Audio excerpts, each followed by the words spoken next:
నాకున్నది ఒక్కటే ఒక్క కోరిక, అది నీకు తెలుసు నాకు తెలుసు. దయించి చల్లగా దీవించి తండ్రి. రోజు గుర్తు చేస్తున్నాను మాత్రం కోపం తెచ్చుకోమాక. పర్లేదు అనిపించింది. ఫస్ట్ హాఫ్ అయితే కొంచెం ల్యాగ్ ఉంది, కానీ సెకండ్ హాఫ్ మాత్రం చింపిసి పెట్టిండు. హీరో యాక్టింగ్ అయితే అల్టిమేట్ ఉంది. ఓవరాల్ గా స్టోరీ విషయానికి వస్తే, స్టోరీ ఏంటంటే అంటే తండ్రి చేసిన చిన్న తప్పు వల్ల, చిన్నది కాదు పెద్ద ఘటన చేసిండాడు, అది ఎవరు నచ్చవు. కానీ అయితే ఆ తప్పు వల్ల కొడుకు కూడా ఇన్ఫ్లుయెన్స్ అయ్యి చెడు మార్గంలో పోవడం అనేది స్టోరీ. కానీ డైరెక్టర్ ఒకటి మంచిగా రాసిన స్టోరీ ఏంటంటే, అంటే జీవితంలోకి ఒక వ్యక్తి చెడిపోతుంటే జీవితంలోకి అమ్మాయి వచ్చి మారుస్తుంది అనేది మూర్ఖత్వం. ఎందుకంటే ఒక వ్యక్తి మారాలంటే వాళ్ళలోనే మార్పు మొదలవ్వాలి, కానీ ఎవడో వచ్చి మారుస్తాడు, అమ్మాయి వస్తుంది, ఆంటీలు వచ్చి మారుస్తాడు అనేది మాత్రం రాంగ్ అన్న. టు బీ ఫ్రాంక్ చెప్తున్నా, అట్లా అయితే జరగదు. ఎందుకంటే లాస్ట్కి ఏం చేసిండు తెలుసా, హీరోని చంపేసిండు. అంటే ఒక క్యారెక్టర్ని మళ్ళా అసలు ఆ ట్విస్ట్ మాత్రం మామూలుగా లేదన్న, మస్తు అనిపించింది. అంటే ఒక వ్యక్తిని వాడే మారాలి తప్ప ఎవరు మార్చలేడు, అది మాత్రం గుర్తుపెట్టుకోరు. అల్లరి నరేష్ మాస్ గెటప్ ఎట్లా ఉన్నది సినిమాలో? మాస్ గెటప్ అయితే చింపిసి పెట్టారు. అంటే ఒక కొత్త క్యారెక్టరైజేషన్ ని బయటికి తెచ్చిర్రు. ఓ నటుని ముందు తీసుకొచ్చారు అన్న, మంచిగా అనిపించింది. క్లైమాక్స్ సీన్ మాత్రం బాగుందన్న. ఫస్ట్ హాఫ్ అయితే ల్యాగ్ ఉంది, యావరేజ్ ఆడుతుంది. ఎందుకంటే తెలుగు ఆడియన్స్ కొంచెం జీర్ణించుకోలేదు, మన వల్ల కాదు. హీరోయిన్ నచ్చుడు, హీరో నచ్చుడు అంటే మనతో కాదు. సో తమిళ్లో నడిస్తే ఫ్యామిలీ ఆడియన్స్ చూడొచ్చు అన్న. ఎందుకంటే హరితేజ గారిది, ప్రవీణ్ గారిది యాక్టింగ్ బాగుంది అలా. అంటే బాగుంది, ఒక వైఫ్ అండ్ హస్బెండ్ కాంబినేషన్ లా మస్తు అనిపించింది వాళ్ళిద్దరు. హీరోయిన్ లవ్ కంటే వాళ్ళ టాక్ బాగా అనిపించింది నాకు. Right, super. The director as well as the actor, it's a family oriented drama. ఇక్కడ కాంట్రవర్సీ అంటూ లేదు, and basically this is a good movie. You can call it balanced hit. నేను hit అని కూడా అన్నాను, balanced hit. Everything is perfect ఇక్కడ. Mall and జెన్యూన్గా the casting is done. ఇక్కడ మాల్ ఏంటంటే అందమైన వాళ్ళని తీసుకొని ఇక్కడ హీరోయిన్లు చేయాలి అదంతా ఏం లేకుండా, ఇట్స్ అక్కడ సామాన్యుడు లైఫ్ ఎట్లా ఉంటుందో చూపెట్టాడు. And the director was genuine about it.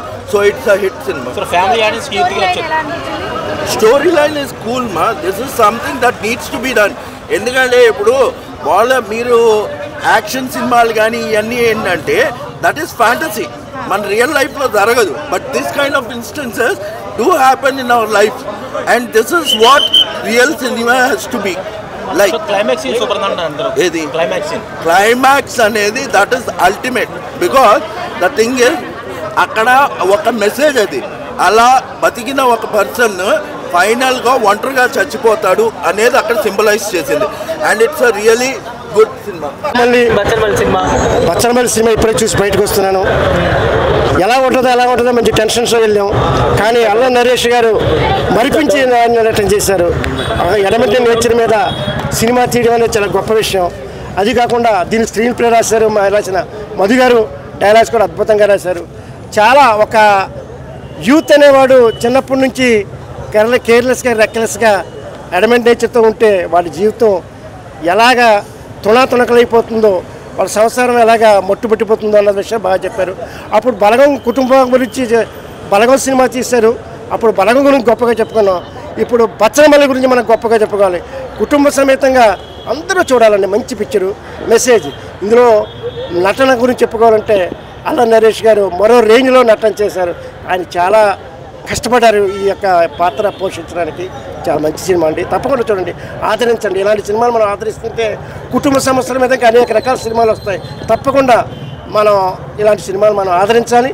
Director గారు అభివృద్ధిలోకి వస్తారు, రైటర్ మధు గారు కూడా మంచి అభివృద్ధిలో రావాలని, ముఖ్యంగా నరేష్ గారు ఇంకా హై రేంజ్కి వెళ్ళి ఆయన పెద్ద పెద్ద సినిమాలు చేయాలని ఆశిస్తూ సినిమాకి వెళ్ళి వస్తున్నాను. సినిమా బాగుందన్న, ఏడ పెడతాను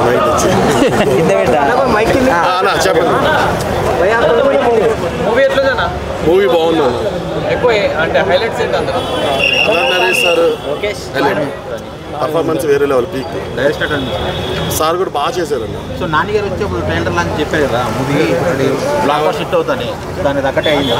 అంటే అవన్నీ నేను చూడలేదు కదా, సినిమా మాత్రం చాలా చక్కగా ఉంది, చూడొచ్చు.